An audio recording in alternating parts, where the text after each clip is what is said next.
नमस्कार मित्रांनो, आज आपण अशा एका महान संताची कथा ऐकणार आहोत ज्यांनी लहान वयात संपूर्ण जगाला अध्यात्माचा खरा अर्थ शिकवला, ज्यांच्या ओव्या आजही प्रत्येक मराठी माणसाच्या हृदयात जिवंत आहेत. ते म्हणजे संत ज्ञानेश्वर महाराज. 1275 साली महाराष्ट्रातील आपेगाव येथे त्यांचा जन्म झाला. त्यांचे वडील विठ्ठलपंत आणि आई रुक्मिणीबाई. विठ्ठलपंत यांनी संन्यास घेतला, पण गुरूंच्या आज्ञेने ते पुन्हा संसारात आले आणि समाजाने संपूर्ण कुटुंबाला बहिष्कृत केले.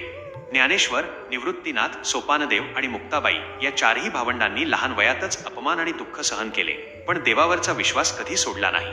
ज्ञानेश्वर महाराज लहानपणापासूनच अत्यंत बुद्धिमान होते. एकदा समाजाने त्यांना पैठणला जाऊन शुद्धीपत्र आणायला सांगितले. तेथे मोठमोठ्या पंडितांनी त्यांची परीक्षा घेतली. एका पंडिताने उपहासाने म्हशीकडून वेद बोलवायला सांगितले आणि ज्ञानेश्वर महाराजांनी त्या म्हशीच्या डोक्यावर हात ठेवताच ती वेद बोलू लागली. संपूर्ण पैठण थक्क झाले.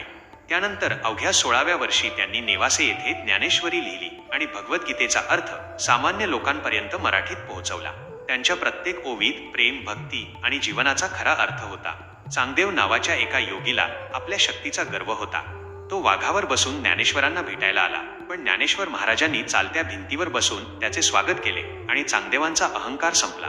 मुक्ताबाई, निवृत्तीनाथ आणि सोपानदेव यांचे एकमेकांवरील प्रेम अतूट होते. वयाच्या फक्त 21व्या वर्षी ज्ञानेश्वर महाराजांनी आळंदी येथे संजीवन समाधी घेतली. हजारो भक्त रडत होते, पण महाराज शांतपणे म्हणाले, मी जात नाही, मी प्रत्येक भक्ताच्या हृदयात कायम जिवंत राहीन. मित्रांनो, संत ज्ञानेश्वर महाराजांनी आपल्याला प्रेम, भक्ती, नम्रता आणि शांततेचा मार्ग दाखवला. ते म्हणायचे, देव मंदिरात नाही, तो प्रत्येकाच्या मनात आहे. आजही लाखो भक्त आळंदीला जाऊन त्यांच्या समाधीचे दर्शन घेतात, कारण संतांचे शरीर संपते, पण त्यांचे विचार कधीच संपत नाहीत. जर तुम्हालाही जीवनात शांतता हवी असेल तर रोज संत ज्ञानेश्वरांची एक ओवी वाचा.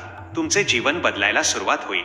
ज्ञानोबा माऊली तुकाराम. जर तुम्हाला ही कथा आवडली असेल तर व्हिडिओला लाईक करा, कॉमेंटमध्ये ज्ञानोबा माऊली लिहा आणि अशाच संतांच्या कथा ऐकण्यासाठी चॅनल सबस्क्राईब करायला विसरू नका. धन्यवाद.